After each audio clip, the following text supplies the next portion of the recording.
မင်္ဂလာပါ CK Entertainment Channel ကကြိုဆိုလိုက်ပါတယ်တတော်မိမိတို့အတွက်ပုံမြင်လေးကတော့မော်ရွှေပြုံသည့်အိမ်ကလေးပုံမြင်လေးကိုမစမီကျမတို့ရဲ့ CK Entertainment Channel လေးကို like and subscribe လေးနဲ့ notification လေးနဲ့ထားပေးပါဦးနော်ဗီဒီယိုရွာမှာစင်ရသားလေယာလွတ်သမားလေးရှန်ကဲကသူ့ရဲ့မိန်းမမာလာနဲ့အတူနေထိုင်ပါတယ်သူကလေယာအလုပ်တွေလုပ်ကင်ပြီးမိသားစုရဲ့အတွက်ဝမ်းစာရှာဖွေကျွေးမွေးပါတယ်သူတို့လင်မယားနှစ်ယောက်ကဘလောက်တောင်ဆင်းရဲတဲ့ဆိုရင်ကျိုးပဲ့နေတဲ့ကောက်ရိုးတွေနဲ့လှုပ်ထားတဲ့အိမ်မှာနေထိုင်ကြပါတယ်။တရက်မှာတော့ရွာထဲကမကြွားစိန်ချိုမကြီးကရှန်ကဲကိုအခုလိုလာပြောပါတယ်။ဟဲ့ရှန်ကဲနင်းအိမ်လဲနင်းပြန်ကြည့်ပါအောင်။ကောက်ရိုးတွေနဲ့လှုပ်ထားသေးတယ်။ကျိုးကကျိုးပဲ့ကပဲ့နေသေးတယ်လေ။နောက်ပြီးရင်နင်တို့မှာစားစရာတောက်စရာလည်းဘာမှမရှိဘူး။အမချိုမကြီးလည်းအကုန်သိတယ်လေ။ပြီးခဲ့တဲ့ခေါက်ကဖြစ်သွားခဲ့တဲ့ကောက်ပဲသီးနဲ့ဆုံးရှုံးမှုတွေလည်းအခုထိဖြစ်နေရတော့မယ်လေ။ဘလောက်ပဲကောက်ပဲသီးနဲ့ကောင်းကောင်းဖြစ်ထွန်းအားလုံးကိုတော့သတိနဲ့လုံနေရတာပဲလေအ ਨੇ ဆုံးတော့ဒီကျိုးပဲ့နေတဲ့အိမ်ကိုပြင်လိုက်ပါလားဒီအိမ်ကိုကြည့်ရမြင်ရရင်ငါနေတို့လင်မယားနှစ်ယောက်ကိုတနာမိတယ်ကျမတို့လည်းဘယ်တက်နိုင်မှမလဲဒီစင်းရဲမှုကလည်းနော်ကျမတို့ကိုဘယ်လိုနေရမျိုးတွေပြသနေလဲမသိပါဘူးစင်းရဲသားဖြစ်တာနဲ့ပဲငိုစရာမှမလိုတာနည်းနည်းပါးပါးချွေတာစုဆောင်ပြီးနင်တို့ရဲ့အိမ်ကိုအရင်ပြင်ခိုင်းလိုက်ပါဒီလိုနေရတာနင်တို့အကြိုက်တွေ့နေတာလားချိုမီကအဲ့လိုပြောပြီးပြန်သွားပါတယ်။မာလာလည်းစိတ်ဆင်းရဲသွားရပါတယ်။မာလာစိတ်ဆင်းရဲတာကိုမြင်တော့ရှန်ကဲကမာလာကိုခုလိုပြောပါတယ်။ဒီမှာမာလာရွာကလူတွေဘာပဲပြောစိတ်မကောင်းမဖြစ်ပါနဲ့။မနေ့ကစနေကြီးအမကပြောတယ်။ချိုမီအမကပြောတယ်။သူတို့စကားတွေနားထောင်ပြီးထုတ်ပြလိုက်။ငါနားလဲပါတယ်။ငါတို့ရဲ့အိမ်ကိုအမြန်ဆုံးပြင်ပါပါ။မဟုတ်ဘူး။ကျမစိတ်မကောင်းမဖြစ်ပါဘူး။ဒါပေမဲ့ကျမစိတ်မကောင်းဖြစ်မိတာကဖျားသခင်ကဆင်းရဲသားတွေကိုဘလောက်ဒုက္ခတွေထပ်ပြီးနေပါလဲဆိုတာကိုပါထားပါဘာမှမဖြစ်ပါဘူးဒီအကြောင်းသာစဉ်းစားနေမယ်ဆိုရင်တရက်လုံးစဉ်းစားနေရလိမ့်မယ်အဖြေလေးရမှာမဟုတ်ဘူးကျမတို့စိုက်ကင်းစီလဲတွားရအောင်မယ်လေအဲ့ဒီလိုပြောပြီးရှက်ကဲနဲ့မာလာတို့နှစ်ယောက်လုံးစိုက်ကင်းအလုပ်လုပ်ဖို့လေယာကိုထွက်လာခဲ့ကြပါတယ်ဒီတစ်ခေါက်မှာတော့ရှက်ကဲကသူ့စိုက်ကင်းမှာရွှေပြုံသီးတွေစိုက်ထားတာဖြစ်ပါတယ်ရွှေပြုံသီးတွေကကောင်းကောင်းဖြစ်ထွန်းပါတယ်တခြားသူတွေလည်းရှန်ကဲရဲ့စူးစမ်းမှုကိုချီးကျူးကုန်ကြပါတယ်။ကျမတို့ရဲ့စူးစမ်းမှုလေးတော်တော်ဖြစ်မြောက်ခဲ့တာပဲကြည့်ပါဦး။ဘယ်လောက်ချစ်စရာကောင်းလိုက်သလဲ။ဒီပြုံကြီးတုတ်ကြီးတွေကိုကြည့်ပြီးကြည့်ရတာနဲ့ရင်စိတ်ထဲမှာအားရပျော်ရွှင်နေရပါပြီ။နင်ပြောတာလုံးဝမှန်တယ်။ဒါငါတို့ရဲ့စူးစမ်းမှုအတွက်ရလက်ပဲ။ရွှေပြုံသီးတွေတဖြည်းဖြည်းမဲ့လာတာနဲ့ငါတို့ရွှေပြုံသီးတွေကိုရောင်းမယ်။ရောင်းလို့ရတဲ့ပတ်စံနဲ့ငါတို့ရဲ့အိမ်ကိုလည်းနည်းနည်းပြင်လိုက်မယ်လေ။ဟုတ်တယ်။အရင်တစ်ခေါက်ကကောက်ပဲသီးနှံတွေပျက်စီးတာမြင်ရတာကျမချက်ချင်းပဲဒီအလုပ်ကိုမလုပ်ချင်တော့သလိုခံစားမိတယ်ဒီတခါတော့အကိုကလှုပ်ပြလိုက်တာပဲညနေရောက်တော့ရှန်ကဲနဲ့မာလာတို့အိမ်ကိုပြန်လာခဲ့ကြပါတယ်နှစ်ယောက်လုံးလည်းအိမ်ရောက်ချင်းထမင်းစားပြီးအိပ်ပျော်သွားကြတယ်နောက်တနေ့မနေ့ရောက်တော့ရှန်ကဲနဲ့မာလာတို့ကရွှေပြုံသီးတွေခူးဆွဖို့စိုက်ကင်းကိုထွက်လာခဲ့ကြတယ်ဒါပေမဲ့စိုက်ကင်းနဲ့ရောက်တော့သူတို့ရဲ့ရွှေပြုံသီးတော်တော်များများပျောက်နေတာကိုသတိထားမိပါတယ်အကိုကြီးမနေ့တုန်းကထိတော့စိုက်ကင်းထဲမှာအကြီးဆုံးရွှေပြုံသီးတောင်ရှိသေးတယ်လေပြီးတော့ဒီနေရာမှာပဲရွှေပြုံသီးနှလုံးထပ်ရှိသေးတယ်ရွာထဲကတကူတယောက်ရဲ့လက်ချက်ပဲဖြစ်ရမယ်ကြည့်ပါဦးမာလာရဲ့ငါတို့စိုက်ကင်းထဲမှာဒီလောက်ရွှေပြုံသီးအများကြီးရှိနေတာတလုံးနှလုံးရော့သွားလဲထွေထွေထူးထူးမဖြစ်ပါဘူးတယောက်ကဟင်းချက်စားဖို့ရွှေပြုံသီးခိုးလိုက်တယ်ဆိုလဲဘာမှမဖြစ်ပါဘူးကောင်းပါပြီအကိုကအခုလိုပြောနေတော့လဲထားလိုက်ပါဘာမှမဖြစ်ပါဘူးကဲလားငါတို့မဲ့နေတဲ့ရွှေပြုံသီးတွေခူပြီးစုလိုက်ကြရအောင်အဲ့ဒါမှငါလဲနဲ့ပက်ရောင်းလို့ရမှာအဲ့ဒီလိုပြောပြီးလင်မယားနှစ်ယောက်စလုံးကရွှေပြုံသီးမဲ့တွေကိုထိုင်ခူးနေကြပါတယ်ရွှေပြုံသီးမဲ့တွေခူပြီးတနေရာမှာစုလိုက်ကြပါတယ်ပြီးတော့ရှန်ကဲကရွှေပြုံသီးကိုလဲပေါ်တင်ပြီးပက်ရောင်းပါတယ်အဲ့ဒီလိုနဲ့နောက်တနေ့မနေ့မှာလဲရှန်ကဲရဲ့စက်ကင်းထဲမှာရွှေပြုံသီးတွေထက်ပြီးအကိုးခံရပါတယ်ဒီတစ်ခါမှာတော့ရွှေပြုံသီးတွေတော်တော်များများပျောက်ကုန်ပါတယ်အဲ့ဒါကိုမြင်တော့ရှန်ကဲကသူ့ကောင်းပေါ်ကိုလက်တင်လိုက်ပါတယ်မာလာရေဒီတစ်ခေါက်တော့ရွှေပြုံသီးခိုးတဲ့တခိုးကရွှေပြုံသီးတစ်လုံးနှလုံးမကဘူးငါးလုံးခုနှစ်လုံးထက်မကဘူးအများကြီးခိုးသွားခဲ့တာအမလေးဖျားသခင်ရဲ့ကျွန်တော်တို့ရဲ့စိုက်ထားလို့ရတဲ့အသီးနှံတွေကိုဘယ်သူကစားနေတာပါလဲကျမကတော့ချိုမကြီးအပေါ်တန်တရားဖြစ်မိတယ်သူပဲဒီလိုအလိုမျိုးလုံးနိုင်မှာကျမတို့ပြောရွှင်ရင်သူကမနာလို့ဖြစ်တယ်လေနေပါအောင်ငါတို့အဲ့လိုထင်ပြီးရှောက်ပြီးဆွဆွဲနေလို့မရဘူးလေနိုင်ကြီးတော်တော်များများလဲကုံဆုံးသွားပြီမနေ့ကနေညနေရောက်တော့မယ်ဒါပေမဲ့အကိုကအိမ်မပြန်သေးဘူးကျမအိမ်ပြန်ပြီးညနေစာအတွက်ထမင်းချက်တော့မယ်အကိုအချိန်ကြိုက်ပြန်လာခဲ့ပါနော်အခုချိန်တော့ကျမလဲအကိုကိုကျမနဲ့အတူတူအိမ်ပြန်လိုက်ခဲ့ပါလို့မပြောနိုင်သေးဘူးဘာလို့လဲဆိုရင်တော့အကိုကကျမစကားကိုဘယ်တော့မှနားမထောင်ဘူးလေ ရှန်ကဲကဒီလိုလို့ကွာနင်အိမ်ပြန်နေတော့ငါတကောင်ထိဒီဆိုင်ခင်းထဲမှာပဲနေမယ်ဒီညတော့ငါရဲ့ရွှေဖြုံသီးတွေခိုးတဲ့တခိုးတွေကိုမိအောင်ဖမ်းပြမယ်ငါတို့ရဲ့ရွှေဖြုံသီးကိုဘယ်သူမှခိုးသွားတာလဲဆိုတာအရင်သိချင်နေပြီမာလာကရှန်ကဲရဲ့စကားကိုနားထောင်ပြီးအိမ်ကိုပြန်သွားပါတယ်ညရောက်တော့ရှန်ကဲကတစ်ပင်နောက်မှာပုံးကွယ်ပြီးတကိုးလာကိုစောင့်နေပါတယ်အဲ့လိုနဲ့နိုင်အနှဲငယ်ကုံဆုံးသွားခဲ့ပါတယ်ရှန်ကဲရဲ့အာယုံကစိုက်ကင်းထဲကရွှေဖြုံသီးတွေပေါ်မှာပဲရှိပါတယ်အဲ့ဒီအချိန်မှာစိုက်ကင်းထဲကရွှေဖြုံသီးကြီးကြီးနှလုံးကသူ့လိုလိုလှုပ်လာတာကိုတွေ့လိုက်ရပါတယ်ပြီးတော့အဲ့ဒီရွှေဖြုံသီးနှလုံးကလှုပ်ပြီးသူ့အလိုလိုလမ်းလျှောက်သွားပါတယ်ဒါကိုမြင်တော့ရှန်ကဲလေးအတော်လေးအံ့ဩသွားပါတယ်သူကအခုလိုပြောလိုက်ပါတယ်ဒါကဘာတွေလဲရွှေဖြုံသီးတွေဘလို့လို့သူ့လိုလိုလမ်းလျှောက်နိုင်တာလဲဒါကတော်တော်ထူးဆန်းတဲ့ကိစ္စပဲအဲ့ဒီလိုပြောပြီးရှန်ကဲကသွားနေတဲ့ရွှေဖြုံသီးနှလုံးနောက်ကိုအသာလေးလိုက်ပါသွားပါတယ်အဲ့ဒီရွှေဖြုံသီးနှလုံးကတော့တောအုပ်ဘက်ကိုသူ့ဘာသာသူရှောက်သွားနေပါတယ်တော်တော်ဝေးသွားပြီးတဲ့အခါမှာအဲ့ဒီရွှေဖြုံသီးနှလုံးမှာရက်သွားပါတယ်ဒါပေမဲ့အဲ့ဒီနေရာကမြင်ကွင်းကိုမြင်တော့ရှန်ကဲကထိတ်လန့်သွားပါတယ်လေးဘက်လေးလံရွှေဖြုံသီးအကြီးကြီးကိုတွေ့ရပါတယ်အဲ့ဒီရွှေဖြုံသီးကတလုံးနဲ့တလုံးပုံစံနေမတူကြပါဘူးတယောက်ယောက်ကသူတို့ကိုစောက်ထားတယ်လို့ပါရှန်ကဲအခုမှပဲကောင်းကောင်းနားလည်တော့တယ်တကူကဒီနားတဝိုက်မှာပဲရှိတယ်နောက်ပြီးဒီရွှေဖြုံသီးတွေအကုန်လုံးကငါရွှေဖြုံသီးတွေလေဒါပေမဲ့အဲ့ဒီတကူကငါရဲ့ရွှေဖြုံသီးတွေကိုဖျက်ဆီးပစ်လိုက်ပြီကြည့်ပါဦးငါရဲ့ရွှေဖြုံသီးတွေဘလို့ထူးဆန်းတဲ့အရာတွေလှုပ်ထားတာလည်းမသိဘူးအဲ့ဒီလိုပြောပြီးရှန်ကဲကလေးဘက်လေးလံလုံးကိုတေချာကြည့်လိုက်ပါတယ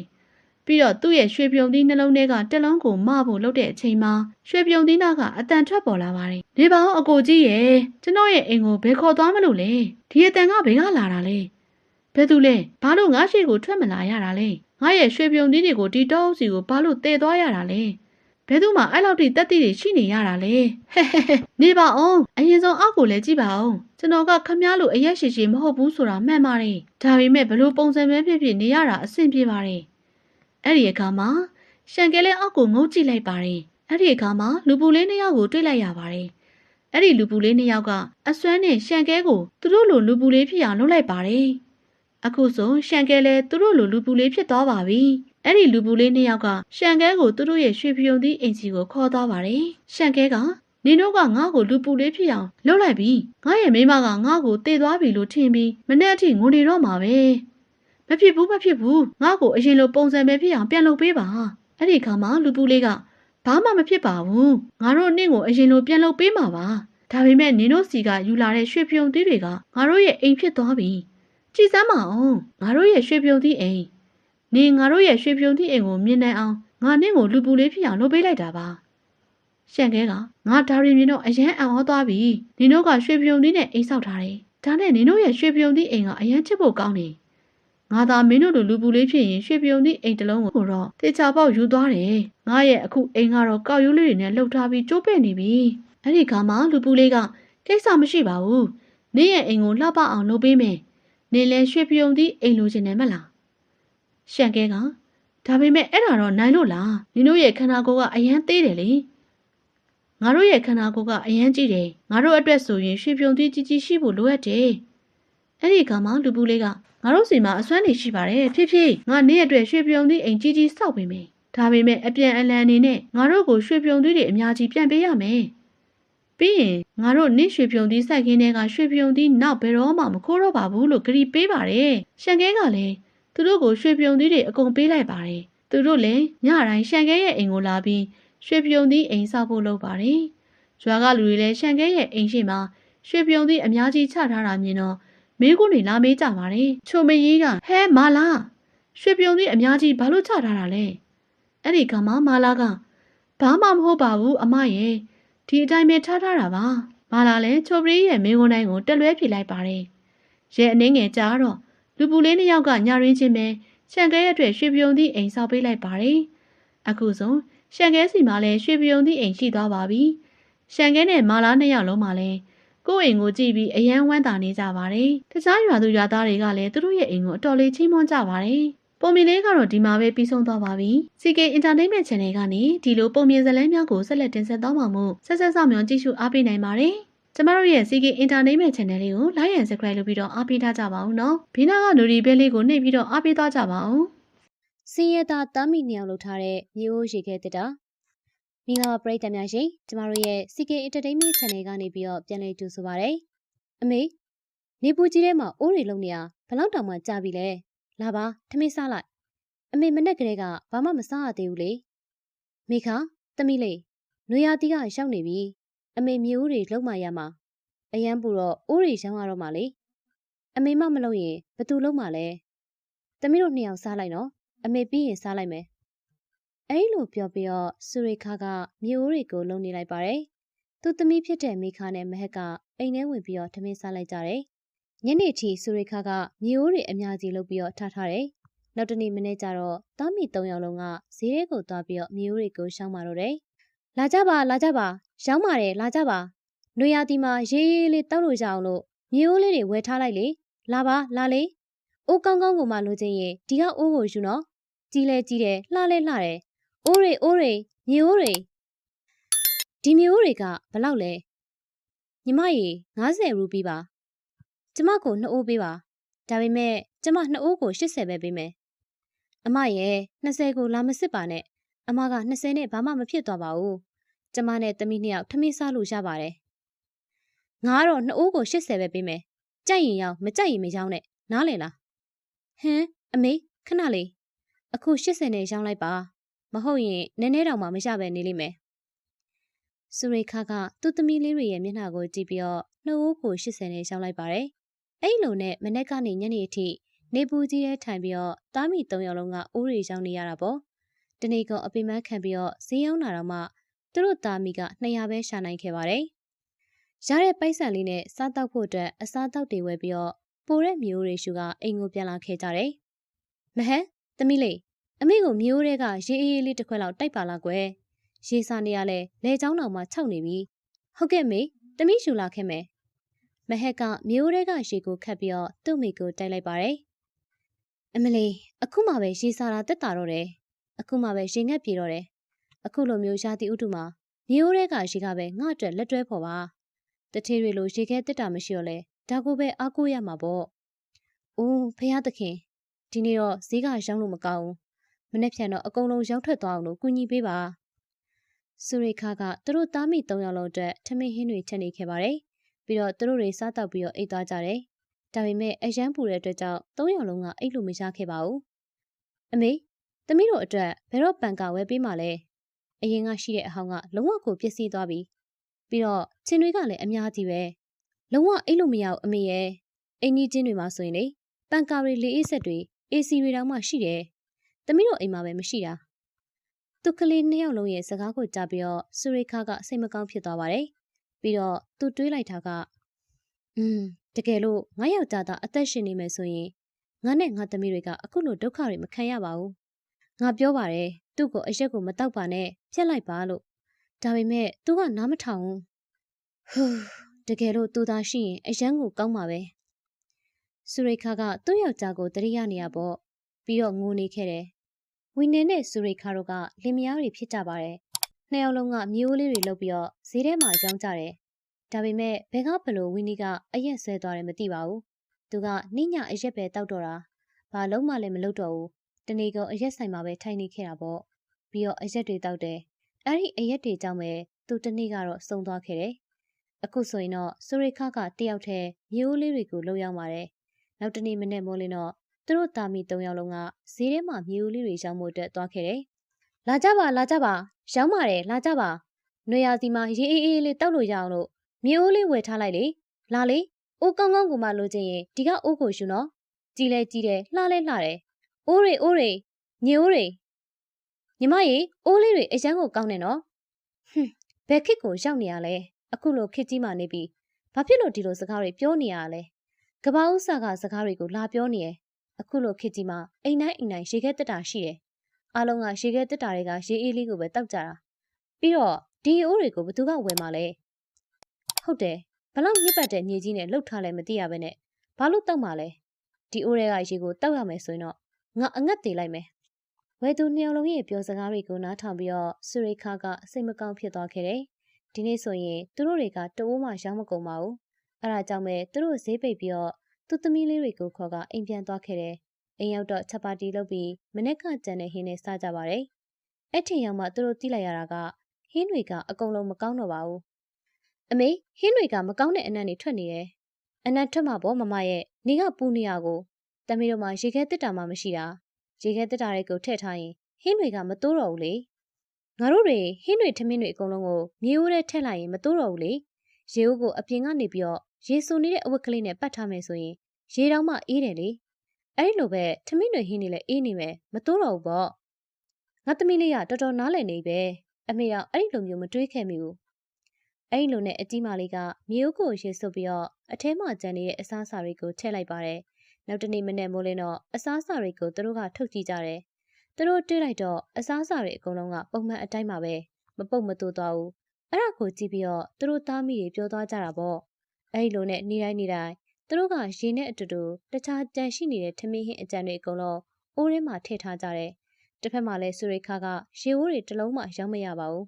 လုံးဝရေအိုးတွေကရောင်းမထွက်ခဲ့ဘူးအဲ့ဒီအတွက်ကြောင့်ပဲသူနဲ့သူ့သမီးတွေအတွက်ပူနေခဲ့ပါတယ်ဘာလို့ရမလဲရေအိုးတွေကလည်းတစ်လုံးမှမရောင်းရဘူးအမေသမီးတို့တွေမြေကြီးနဲ့လှုပ်ထားတဲ့ပကံတွေရောင်းရင်ရောင်းရမယ်ထင်တယ်မရောင်းရဘူးသမီးရဲ့လူတွေကမြေကြီးနဲ့လှုပ်ထားတဲ့အိုးတော်မှမဝဲတာအတုံးဆောင်ပစ္စည်းတွေဆိုပိုဆိုးသွားလိမ့်မယ်ဒါကရွာမဟုတ်ဘူးသမီးရဲ့ရွာမှာဆိုရင်သမီးတို့သိတဲ့အတိုင်းမြေကြီးနဲ့လှုပ်ရှားတဲ့အတုံးဆောင်ပစ္စည်းတွေကိုပဲသုံးကြတာထမင်းဟင်းတွေချက်ကြတာဒီမှာကမျိုးဆိုတော့သမီးတို့သိတဲ့အတိုင်းအကုန်လုံးကချမ်းသာကြတယ်အမေအဲ့ဒါဆိုရင်သမီးတို့မြေအိုးလုံနေရမယ်တခြားဟာရောင်းရမယ်ဘယ်သူမှတစ်ခါမှမရောင်းမှုတဲ့ပုံစံမျိုးပေါ့အဲ့ဒါမှသမီးတို့တွေအဆင်ပြေမှာမဟုတ်ရင်အဆင်မပြေဘူးလေသူ့ရဲ့သမီးအကြည့်ပြောတဲ့စကားကိုနားထောင်ပြီးတော့ဆူရိခါကစဉ်းစားသွားပါတယ်ဘယ်သူမှမလုပ်ဘူးတဲ့အရာဆိုတာဘာဖြစ်မလဲဆိုတာပေါ့အဲ့လိုမျိုးသူကတွေးနေတဲ့အချိန်မှာသူ့ရဲ့မြေအိုးနဲ့ဝဲသူတွေပြောတဲ့ရေခဲတက်တာအကြောင်းပဲစဉ်းစားနေမိတယ်တော်တော်ကြာကြာစဉ်းစားပြီးတဲ့အချိန်မှာသူ့အကြံတစ်ခုကိုရခဲ့တယ်သမီးတို့ရေအမေစဉ်းစားမိတာတစ်ခုရှိတယ်အမေတို့အခုမြေကြီးနဲ့လှုပ်ထားတဲ့အိုးကိုရောင်းတာမလားအမေတို့အဲ့ဒါမရောင်းမဲနဲ့မြေအိုးရေခဲတက်တာလှုပ်ရောင်းကြမယ်မြေအိုးရေခဲတက်တာဟုတ်လားမေဘာတွေပြောနေရလဲအမေတို့လိုစင်းရဲသားတွေကရေခဲတက်တာအလွယ်တကူမဝယ်နိုင်ကြဘူးလေဒါပေမဲ့အမေတို့ကမြေအိုးရေခဲတက်တာတော့လှုပ်လို့ရတယ်လုံးဝမြေအိုးအကြီးကြီးလှုပ်ကြမယ်ပြီးရင်အစားအသောက်တွေထည့်ကြမယ်အဲ့လိုကြရင်အစားအစာတွေလည်းမပြတ်စီတော့ဘူးပေါ့ဒီလိုနဲ့ဆူရိခါကသူ့သမီးတွေနဲ့အတူမြေအိုးအကြီးကြီးတွေလှုပ်လိုက်ပါတယ်အဲ့ဒါတွေထောက်သွားတော့သူတို့ကဈေးထဲမှာတွားရောက်ပါတယ်ဈေးထဲကိုရောက်တော့မြေအိုးပုံစံအကြီးကြီးကဘာကြီးလဲဒါကမြေအိုးရေခဲတက်တာပါဒီထဲမှာအစားအသောက်တွေထည့်ရင်အစားအသောက်တွေကမတိုးတော့ဘူးတခုပဲလုပ်ရမှာကမြေအိုးကိုအပြင်ကနေရေစွတ်ပေးအောင်ပဲဘာမှမလိုဘူးမီးလည်းမလိုဘူးအဲ့ဒါဆိုရင်ဒီမြေအိုးရေခဲတက်တာကိုငါယူမယ်ငါတို့လည်းရေခဲတက်တာအစ်စ်ဝယ်ရမှာဒါပဲဝယ်သွားလိုက်တော့မယ်ဆူရိခါကဝယ်သူကို900နဲ့ရောင်းလိုက်တယ်ဒီနေ့တော့သူတို့သားမိ3ယောက်လုံးအစားတောက်ကောင်းနေနဲ့ဘိုက်ဝစားတောက်လိုက်ကြတယ်အဲ့လိုနဲ့နောက်တစ်နေ့မနေ့မိုးလင်းတော့အဲ့လိုပဲမြေအိုးရေခဲတက်တာတွေလုပ်ပြီးတော့ဈေးထဲမှာပြန်သွားရောက်ပါတယ်ငါရဲ့တငယ်ချင်းတယောက်ကနစ်စီကပဲဝယ်သွားတာမြေအိုးနဲ့လှုပ်ထားတဲ့ရေခဲတက်တာလေလျှက်စင်ပြီးမလို့အရန်ကောင်းနေတဲ့ငါ့ကိုတစ်ခုတော့ပေးပါလားငါ့ကိုလည်းပေးပါလျှက်စင်ပြီးမလို့ဆိုအရန်ကောင်းနေတဲ့အခုဆိုရင်လူတွေကဆူရိခါလှုပ်ထားတဲ့မြေအိုးရေခဲတက်တာကိုအဝေးတီးကနေလာဝယ်ကြပါတယ်တဖြည်းဖြည်းနဲ့သူလှုပ်ထားတဲ့ရေခဲတက်တာတွေကရောင်းရပါတယ်နာမည်လည်းကြီးလာပြီးအဲ့လိုနဲ့တရက်ကြတော့သမီးရေဒါကတအိုးဘယ်လောက်လဲအမေကြားဘူးတာကြားနေပြီအမေဒါက900တဲ့ပါသမီးရေအမေမှာ200ပဲရှိတယ်အမေအထင်တော့ဒီနေ့လဲအမေမိသားစုကရေဘူးပဲတောက်ရမယ်ထင်တယ်ရတယ်အမေသမီးလဲအမေလိုစင်းရတာပါ200နဲ့ပဲယူသွားဖះသခင်ကောင်းကြီးပေးပါစေကွယ်သမီးမိသားစုလေးအခုလိုပျော်ပျော်ရွှင်ရွှင်နဲ့အမြဲနေရပါစေဆူရိခါကအခုဆိုရင်အဖွားကို200နဲ့ရောင်းလိုက်ပါတယ်သူလည်းမရှိတဲ့သူကိုကူညီနိုင်လို့ဝမ်းသာနေပါတယ်သူကအားလုံးကိုကူညီပါတယ်ချမ်းသာတဲ့သူကို900နဲ့ရောင်းတယ်စင်းရဲသားကိုတော့အလှပေးပါတယ်သူကအခုဆိုရင်မြေအိုးရေခဲတက်တာရောင်းတဲ့သူဖြစ်နာမည်ကြီးနေပါပြီဒီလိုနဲ့တရက်ကြတော့အမပဲလားရေခဲတက်တာရောင်းတာမြေအိုးရေခဲတက်တာလေဟုတ်ပါတယ်ဒါနဲ့ရှင်ကဘာတူလဲကျွန်တော်ကလှအောင်ပါကျွန်တော်ကတဲယူပို့ဆောင်ရေးလုပ်တာပါအမရဲ့မြေအိုးရေခဲတက်တာအကြောင်းကြားဘူးပါတယ်ကျွန်တော်အမရဲ့ရေခဲတက်တာကိုနိုင်ငံသားတွေမှာပါနာမည်ကြီးအောင်လုပ်ချင်လို့ပါကျွန်တော်တောင်းဆိုတာကိုလက်ခံပေးပါကျမလက်ခံပါတယ်အလုပ်တူတူလုပ်ကြတာပေါ့ဒီလိုနဲ့သူတို့သားမိ3ယောက်လုံးပေါင်းပြီးတော့မြေအိုးရေခဲတက်တာတွေအများကြီးလုပ်လိုက်တယ် ပြီးတော့လှအောင်ရဲ့အကူအညီနဲ့နိုင်ငံရဲ့ချားတွေကိုပို့လိုက်တယ်အခုဆိုရင်တော့သူတို့တွေကတော်တော်လေးကိုချမ်းသာသွားပါပြီသူရဲ့သမီးနှစ်ယောက်လုံးကိုလည်းကြောင်းကောင်းကောင်းမှထားပေးလိုက်တယ်သူကအခုဆိုရင်တော့သူကိုယ်တိုင်မြေအိုးရေခဲတက်တာတွေလုပ်ပြီးတော့စင်ရဲသားတွေကိုအလှူပေးနေပါတယ်ဟုတ်ကဲ့ပါရှင်အခုလိုမျိုးဗီဒီယိုလေးတွေကိုကြည့်ချင်နေဆိုရင်တော့ကျမတို့ရဲ့ channel လေးကို like and subscribe လေးလုပ်ထားပေးဖို့မမေ့ပါနဲ့နော်နောက်ထပ်စိတ်ဝင်စားစရာကောင်းတဲ့ဗီဒီယိုလေးတွေနဲ့တူပြန်လာခဲ့ပါမယ်အခုတော့နှုတ်ဆက်ခဲ့ပါတယ်အားလုံးပဲမိဘမဲ့ညီမနှစ်ယောက်ရဲ့ကံကြမ္မာပရိသတ်တွေအားလုံးပဲမင်္ဂလာပါရှင်ဒီပုံမြင်လေးကတော့မာယာကကျန်းရွာမှာနေထိုင်တဲ့ B2 ရဲ့အကြောင်းလေးပဲဖြစ်ပါတယ် B2 ကတော့အရက်သမားတစ်ယောက်ဖြစ်ပါတယ်တနေ့ကုန်အရက်တောက်ပြီးတော့မူယူနေသူပါသူ့ရဲ့မိန်းမကမလာကတော့တခြားသူတွေရဲ့အိမ်မှာအိမ်ပေါ်အလုပ်ကိုလုပ်ပါတယ်သူမရဲ့ဝင်ငွေနဲ့ပဲစားဝတ်နေရေးကိုဖြည့်ရှင်းနေရတာဖြစ်ပါတယ်သူမရဲ့ယောက်ျားကတော့သူမကိုအမြဲစကားတခွန်းနဲ့ပဲကင်ပေါက်ပြောဆိုလေးရှိပါတယ်ကမလာ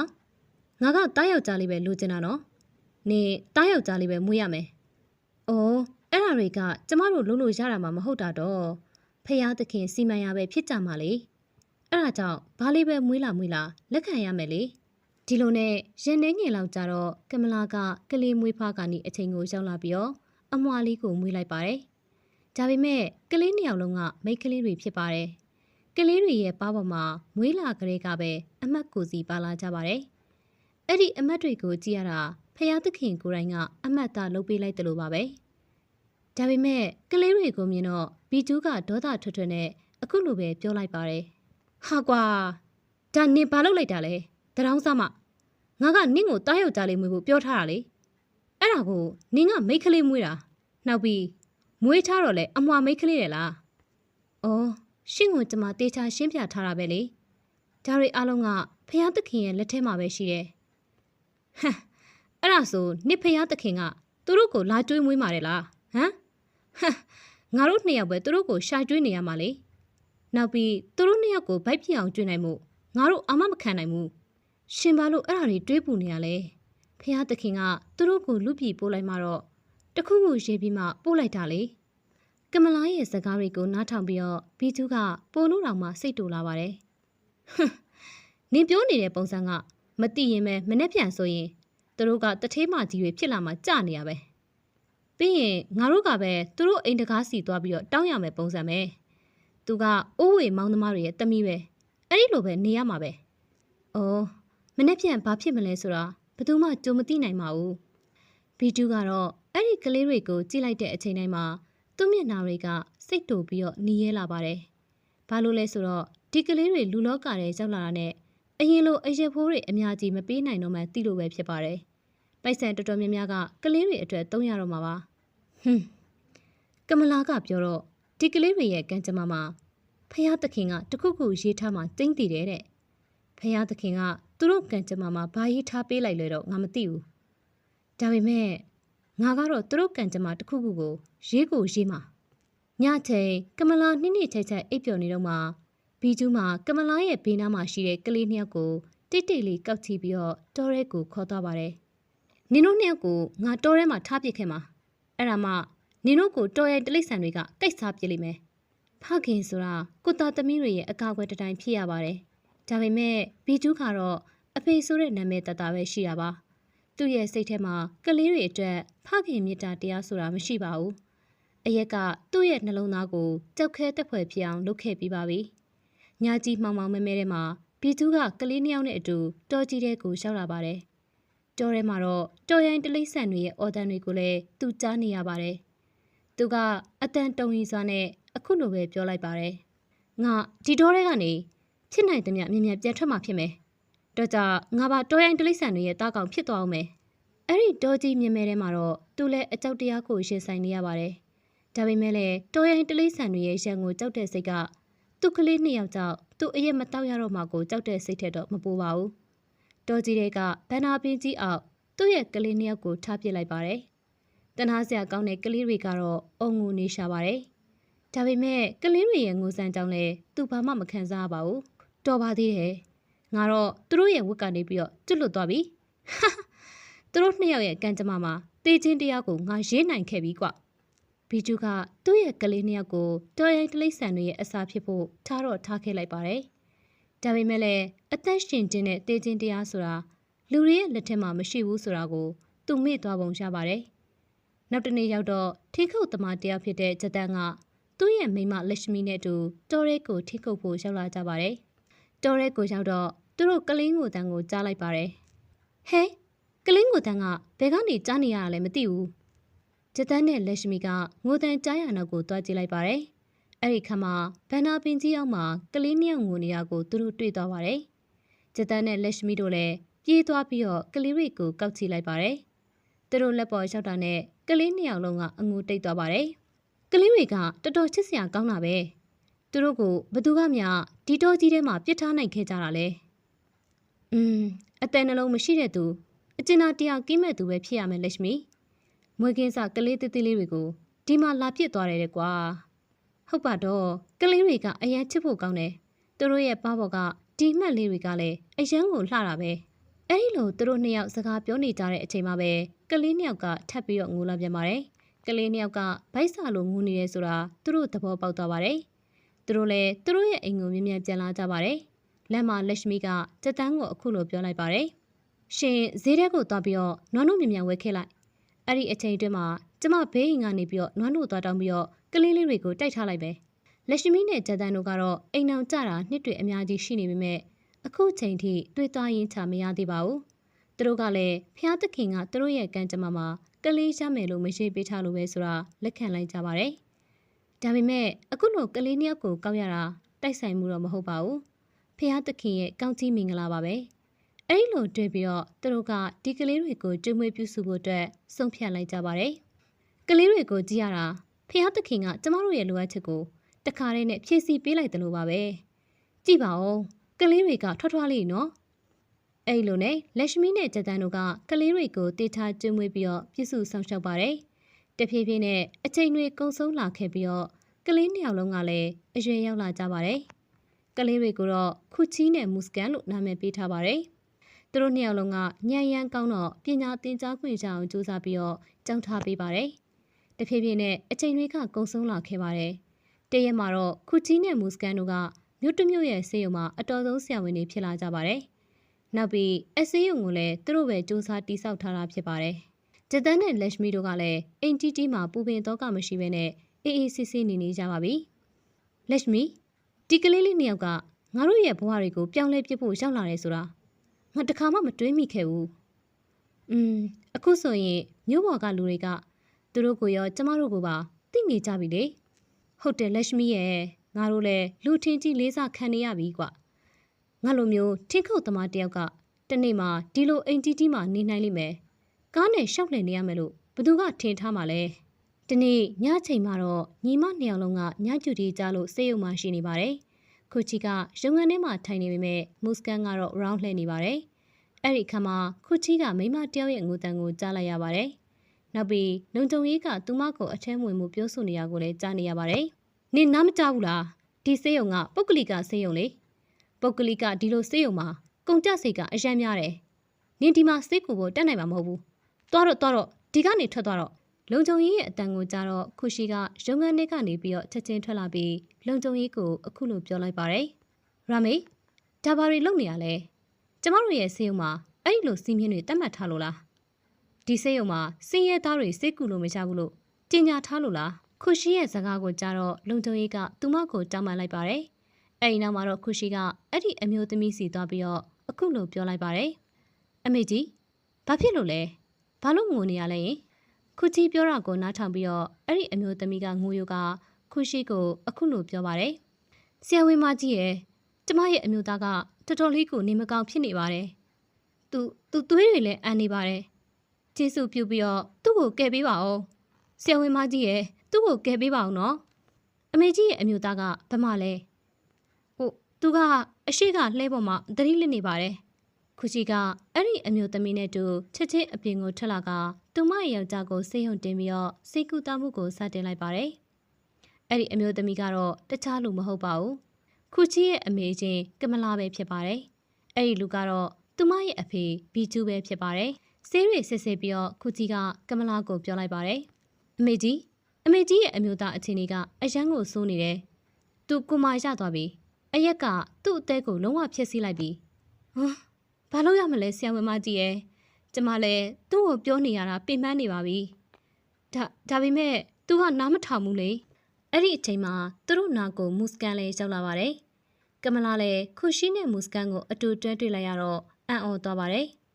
ဘာလို့လဲဆိုတော့သူတို့နှစ်ယောက်ကအတုံးလေးကိုရုပ်ရှင်ဆင်နေပါတယ်ထိတ်လန့်စရာကောင်းတဲ့တစ်ချက်ကတော့သူတို့နှစ်ယောက်လုံးရဲ့မျက်နှာပေါ်မှာအမှတ်တွေရှိနေရပဲဖြစ်ပါတယ်ဒါကဘလို့ဖြစ်နိုင်မှာလဲဒီလိုအမှတ်တွေကငါကလေးတွေရဲ့မျက်နှာပေါ်မှာရှိတာလေဒါပေမဲ့ငါကလေးတွေကတည်သွားပြီလေသူတို့ကိုတလိမ့်ဆန်တွေကစားသွားတာလေသူမအဲ့ဒီလိုတွေးနေတဲ့အချိန်မှာပဲခုရှိကအခုလိုပဲပြောလိုက်ပါတယ်အမေကြီးဒါကျမရဲ့ညီမမူစကန်မှာသူကအသက်ထူးကူတယောက်ပါအမေကြီးရဲ့အမျိုးသားကိုသူကုပေးပါလိမ့်မယ်သူနေတော့ပြန်ကောင်းလာမယ်မလားဆရာဝန်မကြီးရေဒါပေါ့ရှင်နေပြန်ကောင်းလာမှာပါအမေကြီးရဲ့စိတ်မပူပါနဲ့အဲ့ဒီလိုနဲ့သူတို့နှစ်ယောက်ကဘီကျူးကိုစောက်ကူပါတယ်သူတို့နှစ်ယောက်ကမလာနာကိုလာတိုင်းတခုခုထူးထူးဆန်းဆန်းခံစားနေရတာကိုသတိပြုမိပါတယ်ဒါပေမဲ့သူတို့ကကမလာကိုဒီကိစ္စနဲ့ပတ်သက်ပြီးဘာမှမပြောပါဘူး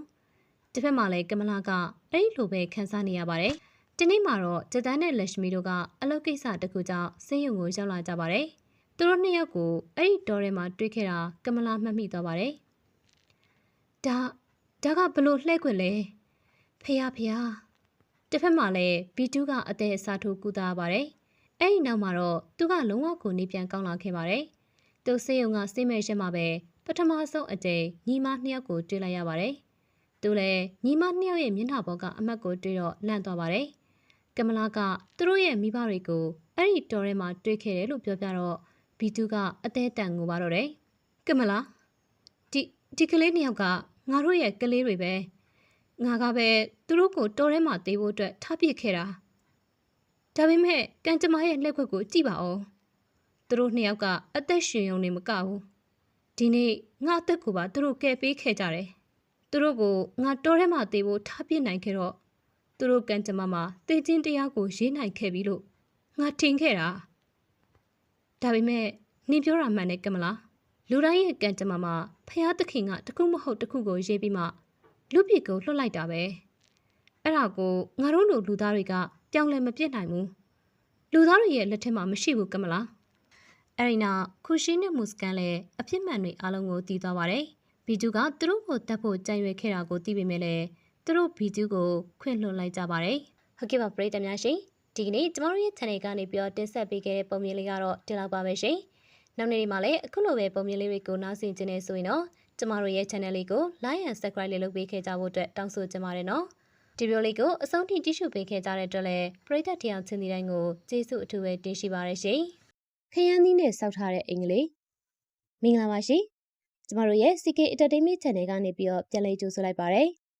ယောက်ျားမရှိတော့တဲ့နောက်ပိုင်းမှာအင်းရဲ့တာဝန်ကတော့မမသားရဲ့တာဝန်ဖြစ်လာခဲ့ပါတယ်အိမ်မှာအသက်ကြီးနေဖြစ်တဲ့ရောက်ခမအိုကြီးနဲ့တားလေးတယောက်ကလည်းရှိနေပါတယ်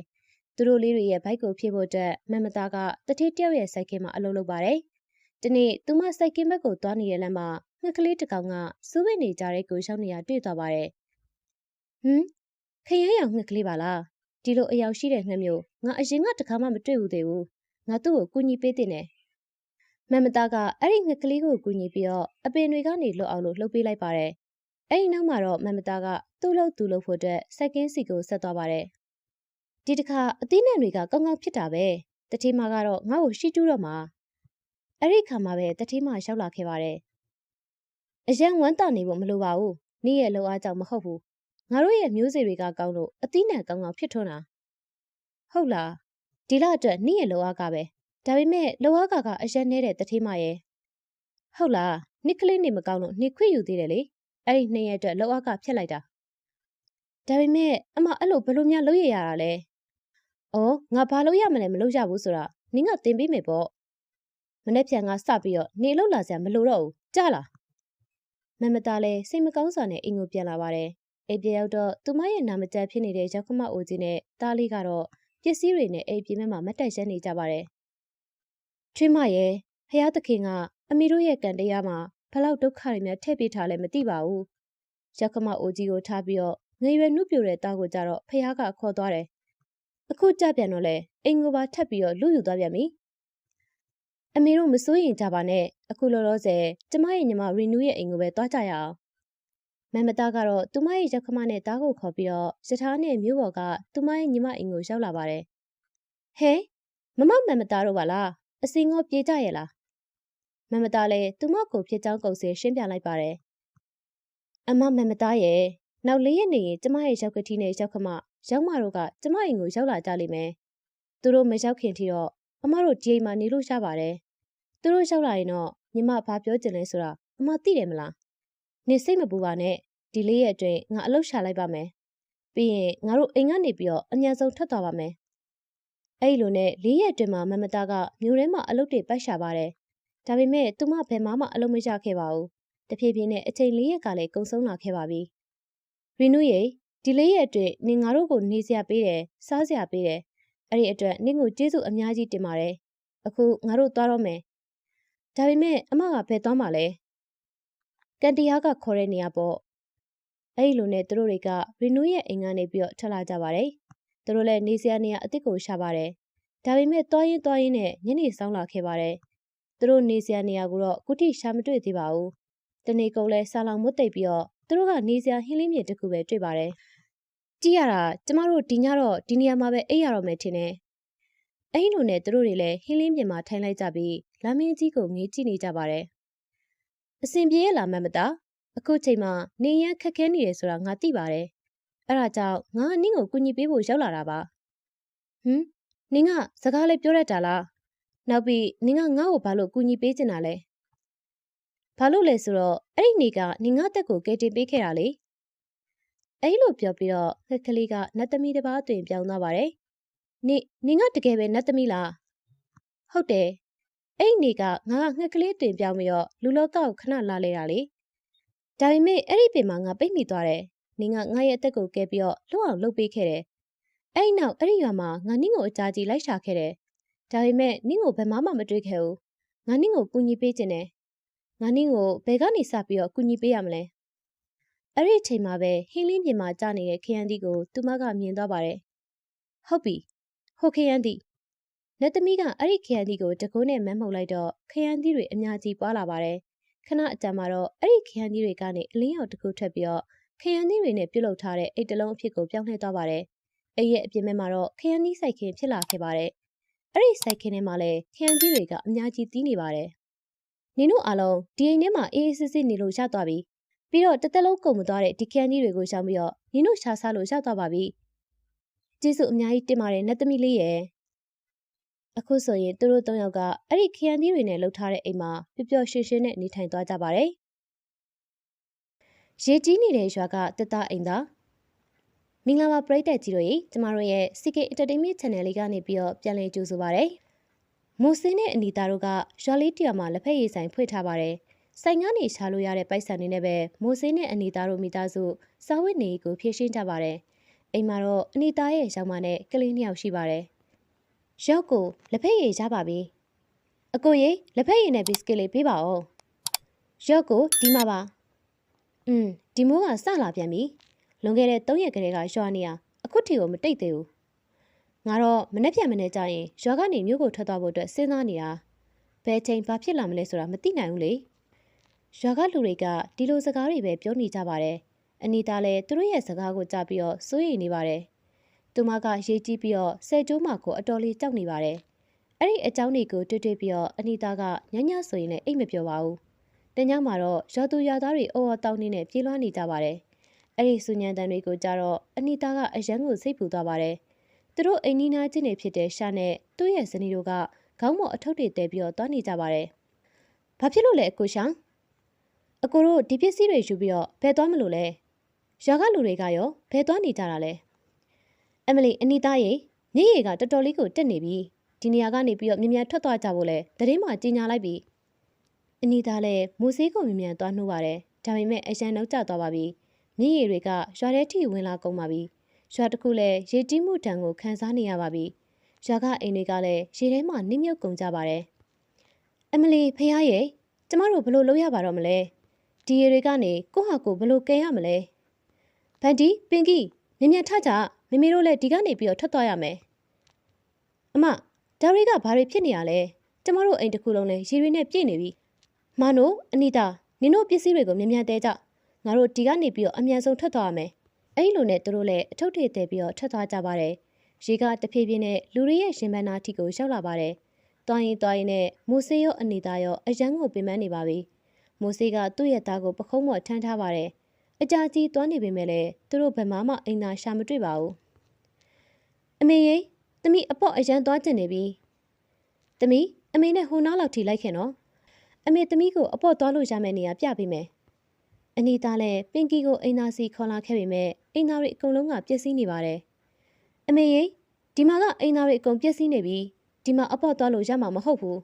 ။အိမ်သာတွေအကုန်လုံးကပျက်စီးကုန်ပါပြီ။အနီတာလည်းရေထဲမှာပဲပင်ကီကိုခက်ခဲနဲ့အပေါ့သွားခိုင်းလိုက်ပါတယ်။ကလေးတွေတက်ကတိတ်ကိစ္စမရှိဘူးဆိုပေမဲ့မိမတွေကြတော့ဘယ်မှာအပေါ့သွားရမလဲ။ဒါကအတိကစိတ်ညစ်စရာကိစ္စပါပဲ။အနီတာမိုးစိနဲ့ကလေးတွေလည်းရေတီးမှုကြောင့်ဖြစ်လာတဲ့ဒီပြဿနာကိုရင်ဆိုင်နေရပါတယ်။ဘာလို့ကြမလဲ။အခုဆိုတရွာလုံးကဒုက္ခရောက်နေကြပြီ။ညာလည်းရောက်လာပြီ။ဒီညတော့ဒီအိမ်ခေါင်မိုးပေါ်မှာပဲဖြစ်တယ်လို့နေကြရတော့မယ်။ဘေးပတ်လင်မှာညစ်ပတ်တဲ့ရေတွေနဲ့ပြည့်နေတာ။ဘာမှလည်းမမြင်ရဘူး။ကြည်ရင်နဲ့တော်တော်လေးကိုစိတ်ပင်ပန်းနေပြီ။ညစ်ပတ်တဲ့ရေတွေကြောင့်ချင်းတွေချင်းကောင်းတွေကလည်းအများကြီးပါပဲ။ရေတွေထဲမှာမွေတို့ကင်းမီကောက်တို့ကြိုက်ခံရမှလည်းအတော်လေးကိုကြောက်ရပါတယ်။ဒါပေမဲ့လည်းရွာသူရွာသားတွေကဒီပြဿနာတွေကြားမှာအိပ်ပျော်ဖို့အတွက်ကြိုးစားနေကြပါတယ်။ညအချိန်မှာတော့ဗန်ဒီကအပေါ့သွားကျင်လာပါတယ်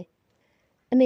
ေတာအပေါ့အရန်သွားကျင်တယ်။တာအရန်သွားကျင်နေပြီ။မဟုတ်ရင်ဒီမှာပဲထွက်ကြကုန်လိမ့်မယ်။မင်းဒီမှာပဲလဲနေလိုက်အနီတာငါဗန်ဒီကိုဒီနားတဝိုက်မှာသွားခိုင်းလိုက်မယ်။အဲ့လိုနဲ့မိုးစေးလည်းဗန်ဒီကိုအပေါ့သွားမယ့်နေရာစီကိုခေါ်သွားပေးပါတယ်။ညရောက်တော့ဘာမှတေချာမမြင်ရပါဘူး။ရေတွေကလည်းညစ်ပတ်နေပါတယ်။ဒီလိုနဲ့ရုတ်တရက်မိုးစေးကချောကျသွားတာအတော်လေးကိုထမ်းရသွားပါတယ်။အမလီဖះရဲ့ဒါဘလို့ဖြစ်သွားတာလဲ။ဒဏ်ရာကအကြီးကြီးပဲ။ဘယ်တက်နိုင်မလဲအနီသားရဲ့အမောင်ထဲမှာတေချာမှမမြင်ရတာ။အမအိမ်သားသာမပြည့်စည်ဘူးဆိုရင်အကိုလည်းဒီလိုဒဏ်ရာရမှာမဟုတ်ဘူး။ညင်ရီကြလဲကျမတို့အိမ်သားချက်ချင်းရမှာမဟုတ်သေးဘူး။အိမ်သားတွေအကုန်လုံးကပျက်စီးကုန်ပြီ။ဟိုမှာကြည့်ပါဦးလူတွေလည်းသူတို့အပေါ်သွားလို့ရမယ့်နေရာတွေမှာဖြစ်တယ်လို့သွားနေကြပြီ။ဒီလိုဆိုကုစိတ်ယောဂါတွေပြည့်နှံသွားလိမ့်မယ်။ကျမတို့တခုခုလုံးမကိုရမယ်အမ။ဒီပြဿနာကကျမတို့မိမသားတွေအတွက်အလွန်ကိုစိတ်ရှုပ်စရာကောင်းတဲ့ကိစ္စပဲ။တားကြီးလည်းစိတ်မပူပါနဲ့မနို့မနေ့ရောက်ပါစေဦး။ဒီပြဿနာအတွက်ဖြည့်ချင်းချက်လည်းပေါ်လာပါလိမ့်မယ်။ကျမရဲ့အိတ်ထဲမှာစနိုးမုတ်ထည့်လာသေးတယ်။ကျမရှင့်အနာဘောကိုစနိုးမုတ်ထည့်ပြီးတော့ပတ်တီးစီးပေးလိုက်မယ်လေ။အဲ့လိုနဲ့တနာစရာကောင်းတဲ့မိုးစင်းနဲ့အနီသားတို့မိသားစုကဒီရေကြီးမှုတန်ကိုဆွဆွရွာခံစားနေရပါတယ်။ဒါပေမဲ့အနီသားကတော့ဇွဲလုံးဝမလျှော့ပါဘူး။သူမအိမ်သားအတွက်တခုခုလုပ်ဖို့အတွက်စဉ်းစားမှရှာမှာပါ။နောက်တနေ့မနေ့ရောက်တော့အနီသားကရေထဲမှာမျောနေတဲ့တစ်ကိုခုတ်ထစ်နေပါတော့တယ်။အနီသားဒါဘာတွေလုပ်နေရလဲ။အမကြီးအမသိတဲ့အတိုင်းပဲလေရေကြီးလို့ကျမတို့ရွာကအိမ်သားတွေကအကုန်ပျက်စီးသွားတယ်လေ။ဗန်တီရဲ့အဖေလည်းမနေ့ကအဲ့ဒီကိစ္စကြောင့်ဒဏ်ရာရသွားတယ်။ကျမတို့အမျိုးသမီးတွေလည်းဟင်းလင်းပြင်ကြီးမှာအပေါ့သွားတာလုံးဝအဆင်မပြေဘူးလေ။ဒီတော့ကျမစဉ်းစားနေတာကျမတို့ကိုယ်တိုင်ပဲတက်သားအိမ်သားလေးတစ်လုံးစောင့်ရင်ကောင်းမလားလို့ပါ။ဒါကကျမတို့ရွာသားတွေအတွက်အသုံးဝင်မှာတေးကြပါတယ်။ဟုတ်ပါအနီသားရဲ့ဒီတွေ့ကငါတို့ကောင်းနေကြတော့ဘာလို့မဝင်လာရလဲ။ငါရဲ့ချွေးမကကိုဝင်ကြီးနေဆိုတော့ခဏအပေါ့သွားကျင်နေတယ်။အဲဒါကြောင့်ငါချွေးမကအတော်လေးကိုစိတ်ညစ်နေတာ။ဒီအိမ်သားလေးသာစောက်လို့ပြီးသွားရင်ကျမတို့အားလုံးအတွက်အရန်ကိုအဆင်ပြေသွားမှာပါ။အနီသားကျမတို့မိန်းမတွေကအိမ်သားလိုအပ်တာတခြားအကြောင်းရင်းတွေလည်းအများကြီးရှိပါသေးတယ်။ညစ်ပတ်တဲ့နေရာတွေမှာအပေါ့ဆိုရင်ယောဂရနိုင်တယ်လေ။အဲဒါကြောင့်ကျမတို့လည်းအိမ်သားစောက်တဲ့နေရာမှာဝိုင်းပြီးတော့ကူညီပေးပါမယ်။လာညီမတို့လည်းအနီသားကိုကူညီပေးလိုက်ကြရအောင်။အဲ့လိုနဲ့ရွာကတခြားအမျိုးသမီးလည်းအနီသားရဲ့အိမ်သားဆောက်လုပ်ဖို့အတွက်ဝိုင်းကူပေးလိုက်ကြပါတယ်။အားလုံးကတစ်ပင်ကိုင်းတွေကိုခုတ်ပြီးတော့တနေရာလေးမှာစုထားလိုက်ပါတယ်။တဖြည်းဖြည်းနဲ့တစ်သားနိုင်ရန်ကတော့အောင်မြင်စွာနဲ့ဖြစ်လာခဲ့ပါပြီ။အားလုံးရဲ့ကြိုးစားမှုကြောင့်နောက်ဆုံးမှာတော့တစ်သားအိမ်သားလေးတစ်လုံးကိုအောင်မြင်စွာနဲ့ဆောက်လုပ်နိုင်ခဲ့ပါတယ်။တစ်သားအိမ်သားလေးနဲ့မှရွာကအမျိုးသမီးတွေကတော်တော်လေးကိုအဆင်ပြေသွားပါတယ်။အနီသားသမီးရဲ့ကြိုးစားမှုကိုကြည့်ပြီးတော့တခြားတစ်သားတွေထပ်ဆိုပြီးဒီလိုအိမ်သားတွေထပ်ဆောက်ဖို့အတွက်စီစဉ်ထားတယ်။အဲ့ဒီအတွက်သမီးနဲ့မိုးစေးကိုတာဝန်ပေးပါတယ်။ရွာမှာဒီလိုအိမ်သားတွေထပ်ဆောက်ကြမယ်။တဖြည်းဖြည်းနဲ့အားလုံးလည်းအဆင်ပြေလာပါတယ်။ရွာမှာလည်းတစ်သားအိမ်သားတွေဆောက်လုပ်ပြီးစီသွားကြပါပြီ။ဒါတွေအကုန်လုံးဖြစ်အောင်လို့စတင်လှုပ်ဆောင်ပေးခဲ့တဲ့သူကတော့အနီသားပဲဖြစ်ပါတယ်။အနီသားလို့သာဇွဲလုံးလဝရိယသာလူတိုင်းရှိမယ်ဆိုရင်တော့ဘယ်ပြဿနာကိုမဆိုအလွယ်တကူဖြေရှင်းနိုင်မှာဖြစ်ပါတယ်။ ဒီစကားကိုတော့အနီတာကတတိပြသွားခဲ့တာပါဟုတ်ကဲ့ပါပရိသတ်များရှင်ဒီနေ့တင်ဆက်ပေးခဲ့တဲ့ပုံမြင်လေးကတော့ဒီလောက်ပါပဲနောက်နေ့ဒီမှာလည်းအခုလိုပဲအကြောင်းအရာလေးတွေကိုနားဆင်ကြနေဆိုရင်တော့ပရိသတ်တွေကကျမတို့ရဲ့ channel လေးကို like and subscribe လေးလုပ်ထားပေးခဲ့ကြဖို့အတွက်တောင်းဆိုချင်ပါတယ်ဒါဆိုရင်တော့နောက်ဗီဒီယိုတွေမှာပြန်လည်ဆုံတွေ့ကြပါမယ်ရှင်ဒီဗီဒီယိုလေးကိုအဆုံးထိကြည့်ရှုပေးခဲ့ကြတဲ့အတွက်လည်းပရိသတ်တယောက်ချင်းဒီတိုင်းကိုကျေးဇူးအထူးပဲတင်ရှိပါတယ်နှင်းတော်တဲ့ကစိုက်ကားဆရာကြည့်ရှုသူအားလုံးပဲမင်္ဂလာပါရှင်ပုံပြင်ကာတွန်း channel လေးကနေပြန်လည်ကြိုဆိုလိုက်ပါတယ်အခုလိုစိတ်ဝင်စားစရာကောင်းတဲ့ဇာတ်လမ်းလေးတွေကိုနားထောင်ချင်နေဆိုရင်တော့ဒီ channel လေးကို like and subscribe လေးလုပ်ထားကြပါအောင်နော်ကိုချစ်တဲ့မိတ်ဆွေတငယ်ချင်းတွေစီကိုလည်း share ပေးပါအောင်ရှင်အခုပြောပြမယ့်ဇာတ်လမ်းလေးကအရန်ကိုစိတ်ဝင်စားဖို့ကောင်းပါတယ်ဒါဆိုရင်ဇာတ်လမ်းလေးကိုစလိုက်ကြရအောင်နော်မနေ့6နာရီမှာရာသီဥတုဟာခင်းနေအောင်အေးနေပါတယ်အလုံးအကျော်အေးလွန်တာကြောင့်နေရာတိုင်းမှာလေမြူတွေဆိုင်နေရပေါ့အဲ့ဒီလိုဆောင်းရတဲ့အေးလိုက်ဖြစ်နေတဲ့အချိန်မီးအထဘူတာရောင်အပြင်ဘက်မှာလူတွေအဆူအဆူလိုက်စိုက်ကားတစ်စီးနားမှာရက်နေကြပါတယ်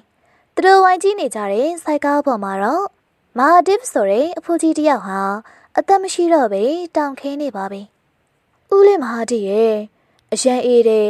အေးလိုက်ဖြစ်နေပါတယ်လို့ကျွန်တော်ပြောခဲ့တာပဲအနှွေးတွေတို့စောင်းတော့မပါပဲစိုက်ကမနေပါနဲ့လို့လေအတက်နဲ့မှားတယ်ဒီပမေသူငါစကားကိုနားမထောင်သွားဘူးဒီအေးလိုင်းကလူတွေကိုပါအသေးသက်နေပြီငါတို့တွေလည်းဘတော်မှဒီအေးလိုင်းရဲ့ဒဏ်ကနေလွတ်မလဲမသိဘူးစောင်းတော့အနှွေးတွေတို့တခုမှမရှိပဲစုပ်ပြင်းနေတဲ့အဝဟောင်းကိုသာဝတ်ပြီးဒီအေးတန်ထဲမှာစိုက်ကနေရင်နဲ့ဝမ်းစာရှာနေခဲ့တဲ့အဖိုးအိုမဟာတီရဲ့အသက်ကိုဒီဆိုးရွားတဲ့အေးလိုင်းကနှုတ်ယူသွားခဲ့တာပါမာတဲ့ဆောင်သွားတာကိုမြင်လိုက်ရတော့ဘေးဘီဝန်းကျင်မှာရနေတဲ့စိုက်ကသမားတွေအကုန်လုံးကလည်းအလန့်တကြားဖြစ်ကုန်ပါတော့တယ်ဘလောက်တောင်အေးတဲ့အေးလိုင်းလေဒီအေးတန်ကမသိရင်ငါတို့အရိုးတွေကိုအနဲ့ထိုးနေသလိုခံစားရတယ်တနာဖို့ကောင်းတဲ့ဦးလေးမဟာတက်ကတော့အဲ့ဒီအေးတန်ကြောင့်ဆုံးသွားရပြီလက်ရှိမှရဲ့မြင်းတဲ့အတိုင်းပဲအေးတန်ကြောင့်တေကုံတော်တွေမနေဘူးဟာအဲ့ဒီတော့မင်းလေအပြင်ထွက်ရင်အနှွေးတွေဖြစ်ဖြစ်စောင်းဖြစ်ဖြစ်တခုခုတော့ဝတ်ပြီးခြုံထားအောင်အခုလိုစုပ်ပြင်းနေတဲ့အဝတ်စားတွေနဲ့ပဲစိုက်ကစနေနေမေးဆိုရင်မင်းလေဒီနေ့နေမှာဒီဘူတာစိုက်သွားလိုက်မယ်ဟုတ်ပါတယ်ဘေးပတ်ဝန်းကျင်ကလူတွေအကောင်လုံးကအနှွေးတွေကိုစီဝတ်ထားကြပါတယ်လက်ရှမန်တယောက်ကပဲအီးတန်ကနေကောက်ွယ်ဖို့စောင်းရောအနှွေးတွေရောဘာဆိုဘာမှမပါတာပါဒီလိုနဲ့လက်ရှမန်တယောက်ဒီလောက်အေးတဲ့ကြားမှာတော့စုပ်ပြင်းနေတဲ့အဝတ်နဲ့စိုက်ကားကိုဆန်နေခဲ့ပါတယ်အေးလိုက်တာနော်လက်ရှမန်လေးတတုံရီနဲ့သူ့အိမ်လေးတွေကိုဝင်လာပါတယ်အိမ်ထဲမှာတော့သူ့ဇနီးရာဒီကနေတားနဲ့သမီးဖြစ်တဲ့ရာဟူနဲ့ချင်ကီတို့ကြံပြစ်ပေါ်မှာလေးလျောင်းရင်အရေးတက်ကြောင့်တဆက်ဆက်တုံနေကြပါတယ်ဘယ်လိုဖြစ်လို့ဒီလောက်အစောကြီးပြန်လာတာလဲအဲ့ဒီအချိန်မှာပဲလက်ရှမန်ကလေ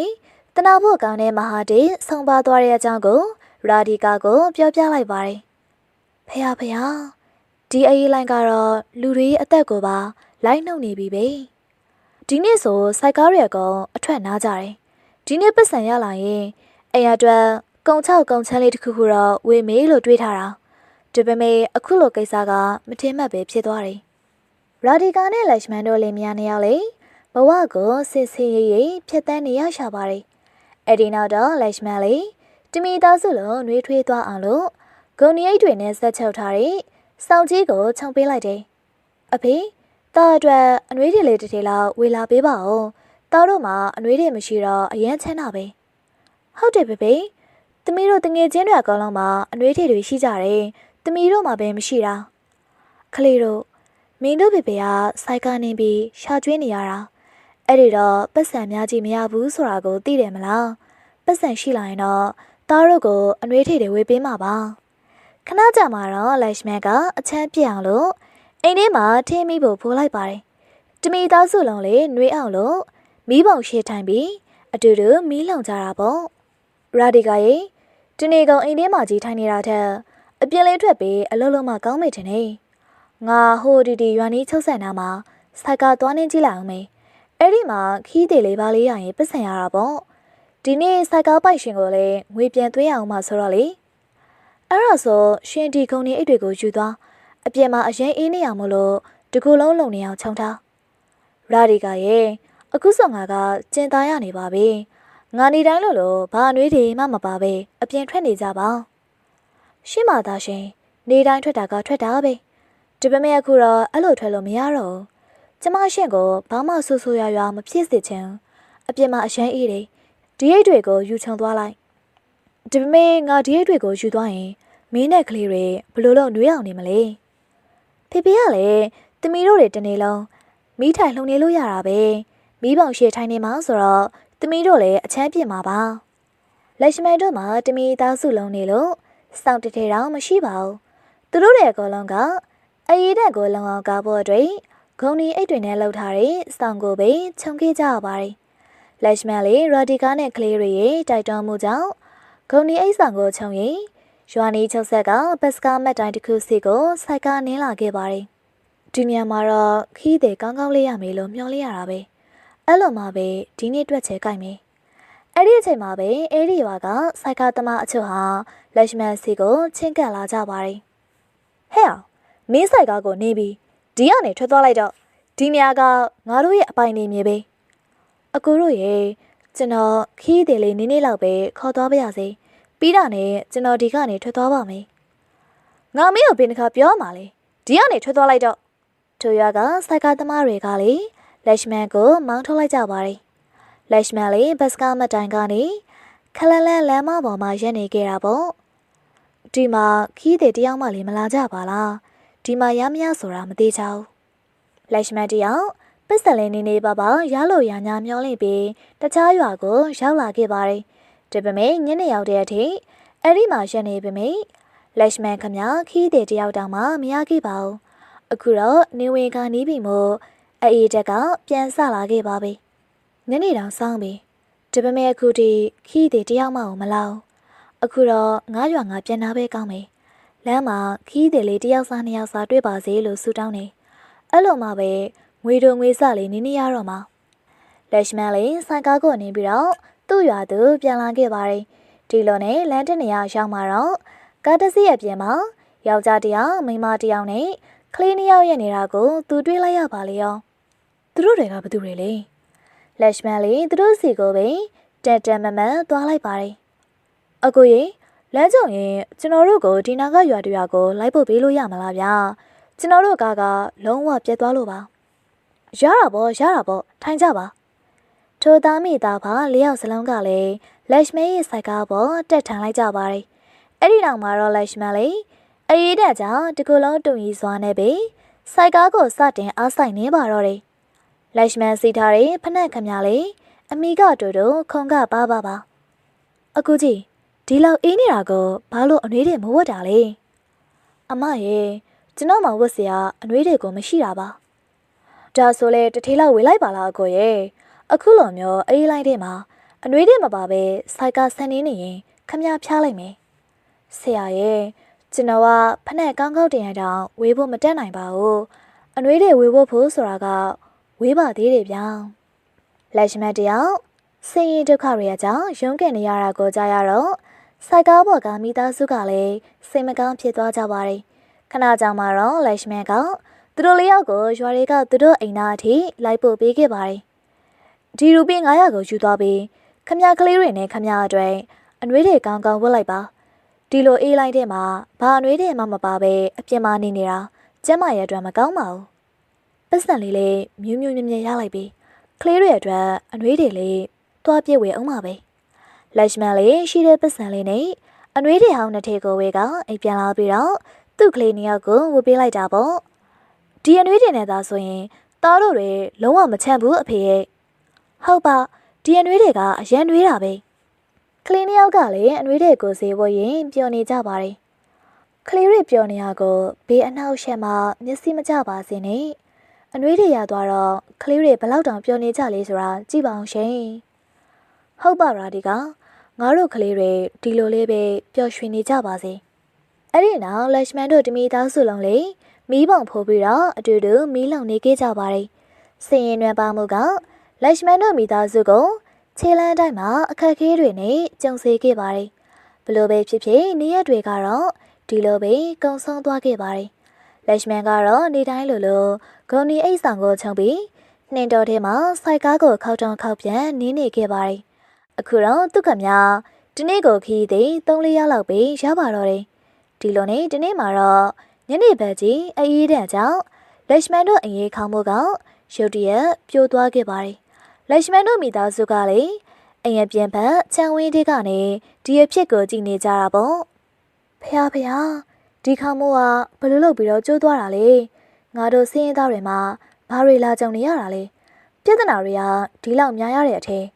အခုအိမ်ခေါင်းမိုးပါပြိုသွားပြီ။ဒီလိုနဲ့ညရောက်သွားပါပြီ။တမီသားစုလုံးလေ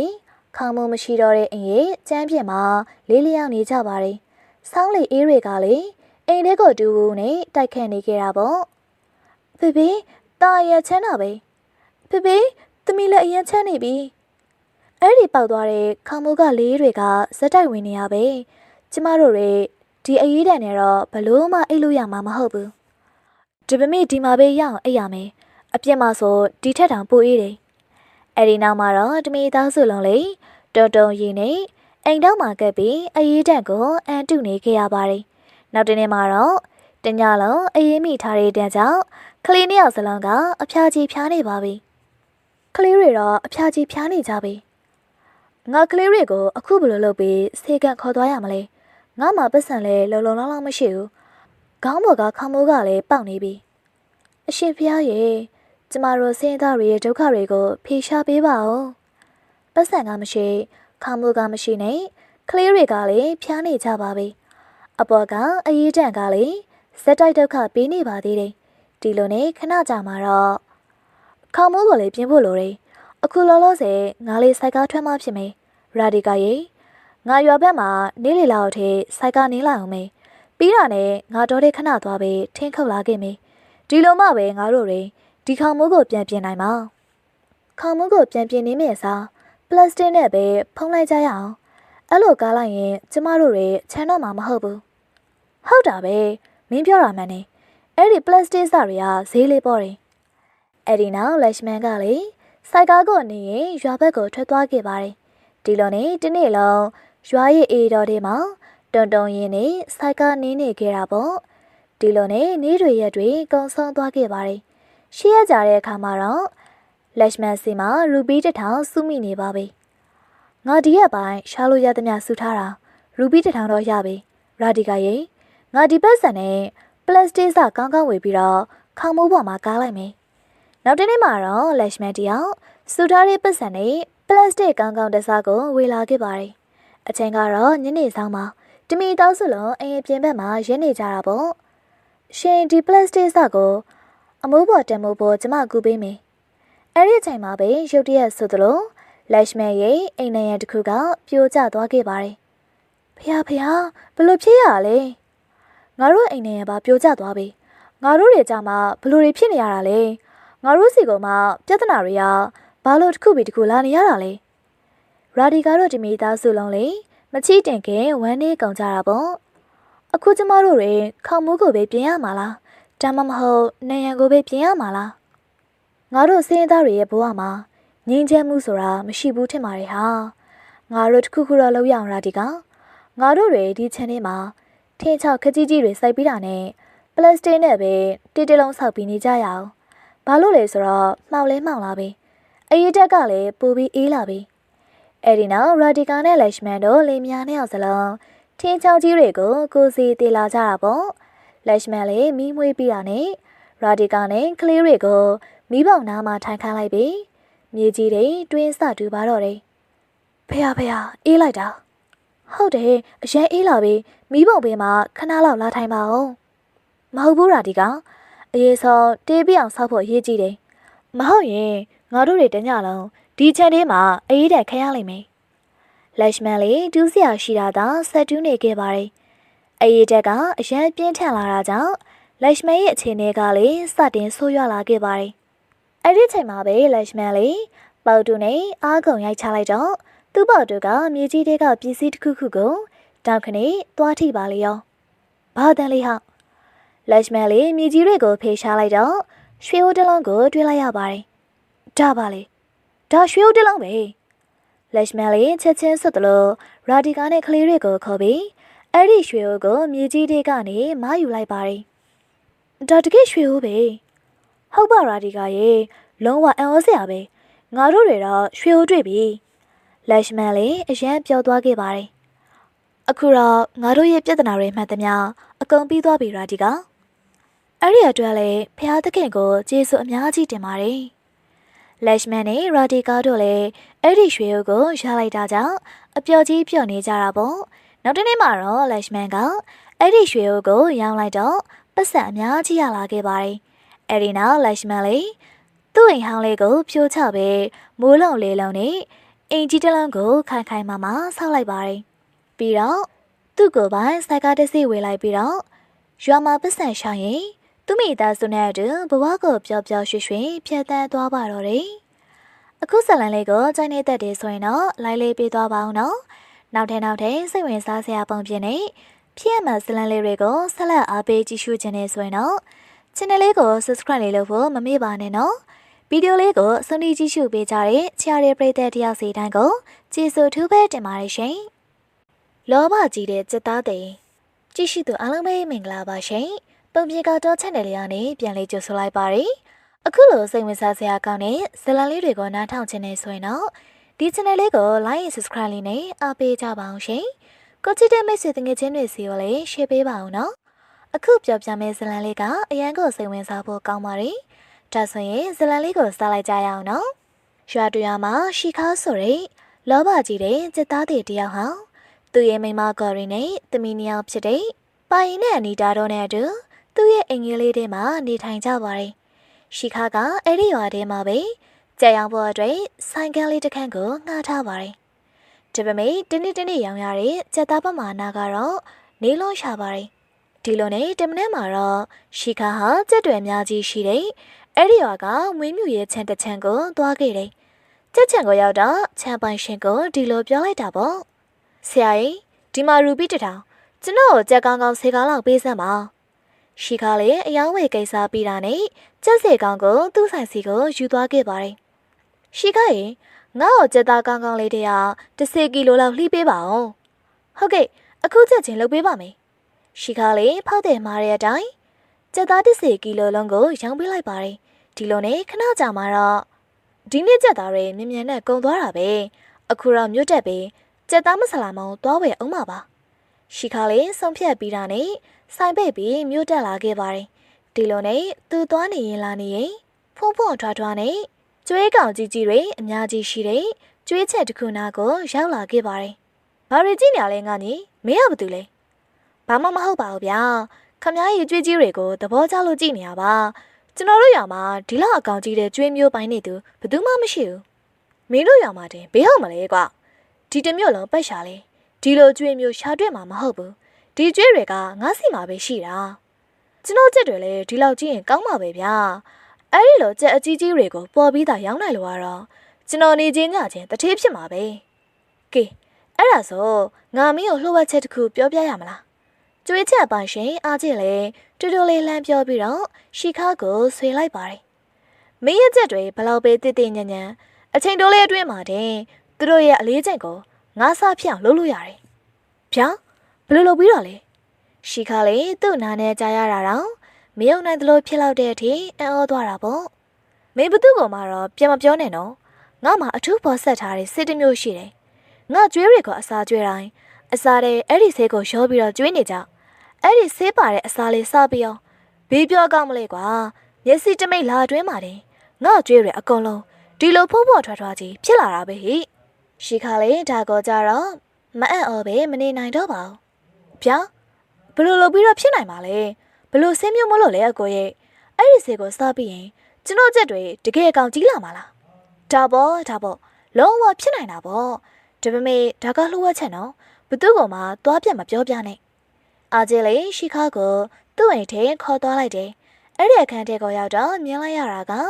မီမတွက်နိုင်တဲ့ချောကလက်မုန့်ဘူးတွေပါ။အာဂျီကလည်းရှိခါကိုဘူးတပူယူပြီးပေးလိုက်ပါတယ်။ဒါချောကလက်မုန့်တွေပဲ။ခလေးတွေနူးနေရောပြီးတောက်ကြတာလေ။ကျွန်တော်ဘာလို့ဒီဟာပေးတာလဲအကို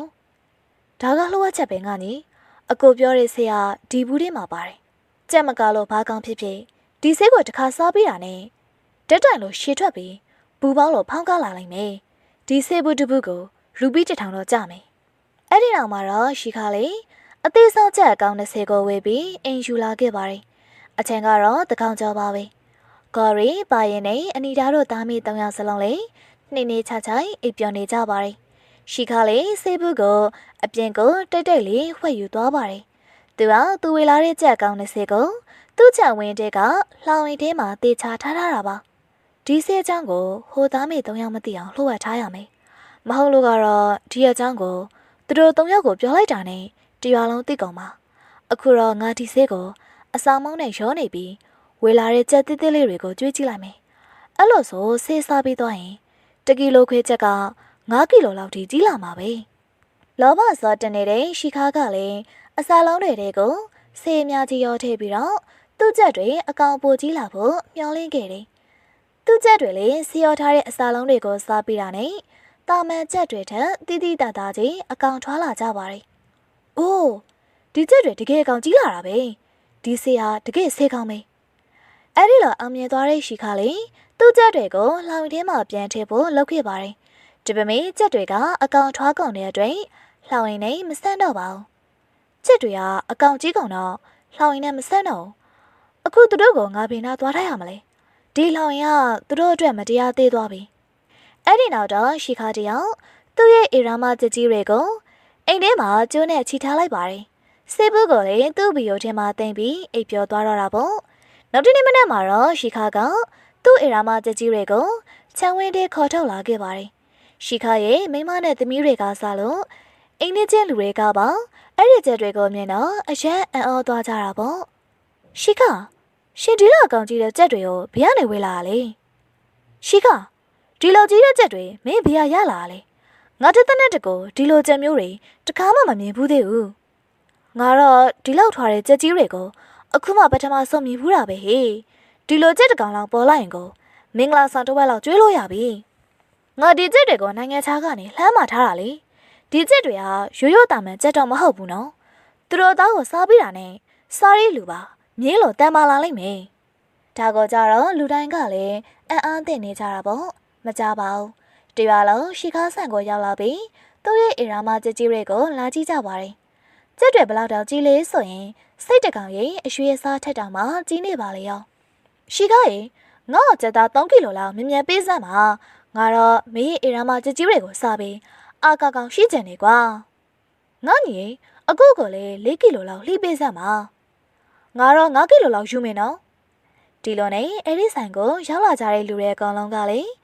အာရှိကျင်စောနဲ့ရှိခါစီကနဲ့ကြက်သားတွေအများကြီးကိုစီဝေသွားကြပါတယ်ရှိခါကတော့ဒီကြက်တွေကိုနိုင်ငံခြားကနေမှာတာဆိုပြီးလူတိုင်းကိုလှေစားနိုင်ခဲ့ပါတယ်ညနေရောက်တဲ့အခါမှာတော့ရှိခါရဲ့ကြက်သားတွေအကုန်ရောင်းကုန်သွားပါပြီဒီအဖြစ်ကိုဘေးနာကကြပိုင်ရှင်ကလည်းမြင်ပြီးတော့တုန်လှုပ်မိသွားတယ်ဒီခွေးကောင်ရှိခါကဘေးကနေများဒီလောက်ကြီးတဲ့ကြက်တွေကိုရှားလာတာလေသူ့ဘသူကများနိုင်ငံခြားကနေဒီလောက်ကြီးတဲ့ကြက်တွေပို့ပေးနေရလေဒီအကြောင်းကိုအဖြေသိအောင်တော့လုံးဝဖြစ်မယ်။ညရောက်တော့ရှိခါတယောက်ဒီနေ့ဆိုင်ကနေရလာတဲ့ငွေတွေကိုရေတွက်နေခဲ့ပါတယ်။အမလေးလေငါတည့်ရဲ့ဝင်ငွေရူပီ1000ဖြစ်သွားတာဒါပထမဆုံးပဲ။ရှိခါရေမင်းတော့ရတနာတိုက်ကြီးရှာတွေ့ပြီ။ပေါ်ပေါ်ပေးပေးဝယ်လာတဲ့ကြက်တစ်လေးတွေကိုကြီးအောင်လုပ်နိုင်ငံခြားကကြက်တွေလို့ပြောရအောင်ပြီးငါလူတွေကိုတကယ်လှည့်စားနိုင်ခဲ့တာပဲ။အဲ့ဒီနောက်မှာတော့ရှိခါဟာနေတိုင်းလို့သူ့ရဲ့အကောင့်သေးတဲ့ချက်တွေကိုဆေးကြွေးပြီးတော့အကောင့်ကြီးအောင်လုပ်ယူခဲ့ပါတယ်။ပြီးတော့အဲ့ဒီချက်တွေကိုနိုင်ငံခြားချက်တွေပါလို့ပြောပြီးလူတိုင်းကိုသူ့ချက်သားတွေကိုလင်ရောက်ခဲ့ပါတယ်။လူတွေကလည်းရှိခါစီကနေ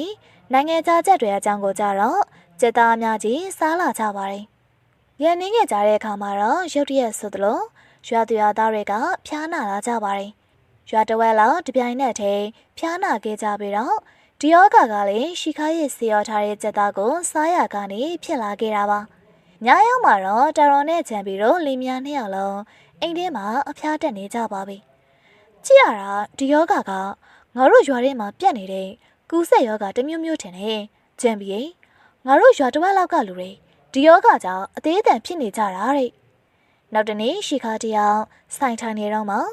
ပြီးတော့ကကြက်သားဝေဖို့ရောက်လာပြီးတော့ရွာရင်းမှာပြန့်နေတဲ့ယောဂအကြောင်းကိုပြောပြလိုက်ပါတယ် ငါဆေးကြွေးပေးမွေးထားတဲ့စက်သားတွေစားပြီးဒီယောဂများဖြစ်ကုန်ကြတာလားဒါသာတကယ်ဆိုရင်ရွာသားတွေငါဝိုင်းတက်ကြလိုက်မယ်မဖြစ်ဘူးငါမိမနဲ့သမီးတွေကိုခေါ်ပြီးဒီရွာကနေမနှက်ဖန်ညလောက်ထွက်သွားရမယ်နောက်တနေ့မနေ့မှာတော့ရှီခါကသူ့အခန်းထဲမှာအိပ်ပျော်နေခဲ့ကြပါတယ်ပိုင်နဲ့အနီတာတို့ညီမနှစ်ယောက်လုံးကလေဘာမပြောညာမပြောနဲ့အဖေဖြစ်သူရဲ့အခန်းထဲကိုဝင်လာကြပါတယ်အဲ့ဒီအချိန်မှာပဲသူတို့ရဲ့မျက်လုံးတွေကဘီယိုထဲကရှီခါဝတ်ထားတဲ့ဆေးဘူးပေါ်ကိုရောက်သွားပါလေရောချောကလက်မဟုတ်ဘူးပဲအရင်အရသာရှိရလေအဖေတော်ကိုဘယ်တော့ဝေလာလဲမသိဘူးလာနေတာဒါကိုနွားနုံးနဲ့ဖြော်ပြီးတောက်ကြရအောင်ပြီးရင်အမေနဲ့အဖေတို့ကိုလည်းဖြော်တက်လိုက်မယ်ညီမနှစ်ယောက်စလုံးကတော့ဘူးထဲမှာချောကလက်မုန့်တွေပဲရှိတယ်လို့ထင်ခဲ့တာပါဒီလိုနဲ့သူတို့ကလည်းအဲ့ဒီဘူးကိုမိဖို့ချောင်းတဲ့ကိုယူသွားခဲ့ပါတယ်အဲ့ဒီအချိန်မှာသူတို့အမေကော်တွေကတော့အပြင်မှာဟင်းသီးဟင်းရွက်တွေလှီးနေခဲ့တာပါပိုင်နဲ့နေတာတို့နှစ်ယောက်ချောကလက်မုန့်ဘူးတွေကဆဲမုန့်တွေကိုနွားတို့တွေရောဖြော်ပြီးတော့တမီသားစုလုံးတောက်ဖို့ယူလာခဲ့ပါတယ်အဲ့ဒီနောက်မှာတော့ရှီခါကလည်းသူ့အခန်းထဲကနေထွက်လာခဲ့တာပေါ့အဖေနဲ့အမေတို့မြင်မြင်ယူတော့ပြီးဘလို့ရတာရှိလဲပြောပြပေးပါဦးခဏလေးတော့စောင့်ကြပါဦးဟုတ်မရဘူးအမေတို့အဖေတို့ဒီနို့ကိုမြင်မြင်တော့ပြီးဘလို့ရတာရှိလဲဆိုတာပြန်ပြောပြပေးအမလီဒီညီမနှစ်ယောက်ကတော့လေအဲ့ဒီနောက်မှာတော့သူတို့လေးယောက်စလုံးဆေးရောထားတဲ့နွားတို့ကိုအားလုံးတပြိုင်နက်တည်းတောက်လိုက်ကြပါတယ်အမလီအရသာကြီးကလေခါလိုက်တာပါစက်တောင်ပြက်ချင်သွားပြီအဖေဘလို့ချောကလက်မောင်ကြီးဝေးလာတာလေအဲ့ဒီလောက်တောင်မှခါရလားကလေးတွေနေတို့ပါတွေဖြော်တက်လိုက်တာတော့ချောကလက်မောင်လားငါဘယ်တော့ချောကလက်မောင်ဘူးဝေးလာဘူးလို့လေတွားပြီမဟုတ်သေးပါဘူးသူတို့တွေဘီယိုထဲဝတ်ထားတဲ့ဆေးဘူးတရားဆေးတွေကိုငါတို့ကိုဖြော်တက်လိုက်တာလား